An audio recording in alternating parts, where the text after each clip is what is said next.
Welcome to Module 5 on the Healthy Schools BC web portal.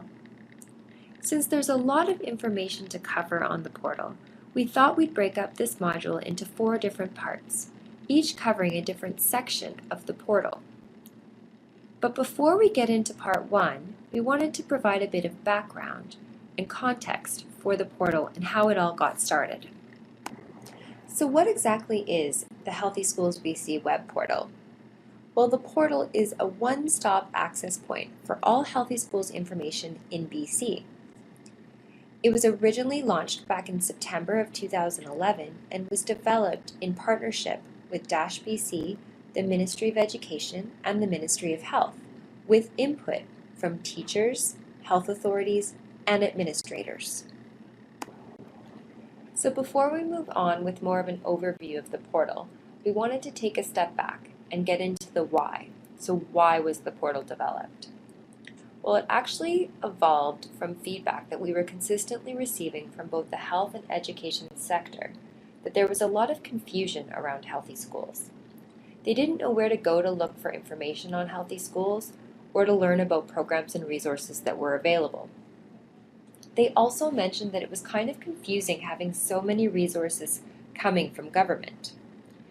The idea of having some sort of a resource or tool, basically one place to go, to find both information on healthy schools as well as a list of programs and resources, evolved out of this feedback.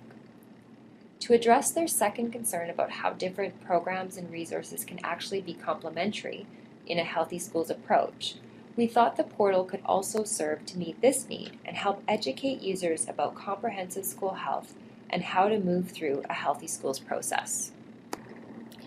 One more piece of information about the history of the portal before we move on to what you can actually do on the portal is that the original idea, once we knew that we needed to have one place for all of this Healthy Schools information, was to develop a Healthy Schools handbook.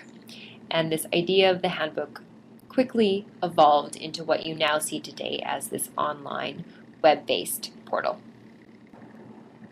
So what can you actually do on the Healthy Schools portal? Well, we're obviously going to get into more detail about all of these things in the different parts of Module 5, but just a really quick overview of them now.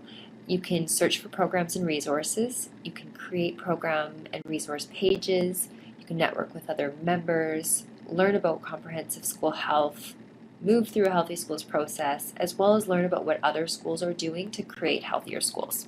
There's so many things that you can do on the portal.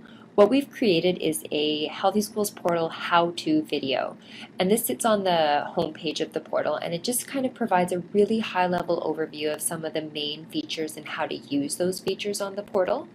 If you have the time, you can watch the video now. It takes about 4 minutes, or you can explore it on the portal when you have a bit more time. So at this point, we've just covered basically an overview and provided some background information on the portal and how it all got started. Just a reminder, there are still parts 1 to 4 in this module that cover the different sections in the Healthy Schools, on the Healthy Schools portal. If you do find that you have questions or comments that you'd really like to ask us at this point, please do feel free to get in touch with us. You can call us at at 604-681-0600, or again via email info@bc.ca, or you can continue on with the learning session. So you've just completed the Healthy Schools BC web portal overview, which is really the beginning of Module 5. As I just mentioned, there are 4 more parts to the Healthy Schools portal module, and I encourage you to work through the remaining portions to get a greater understanding of what is all available to you on the portal. And that will then bring you to the completion of this Healthy Schools BC learning session.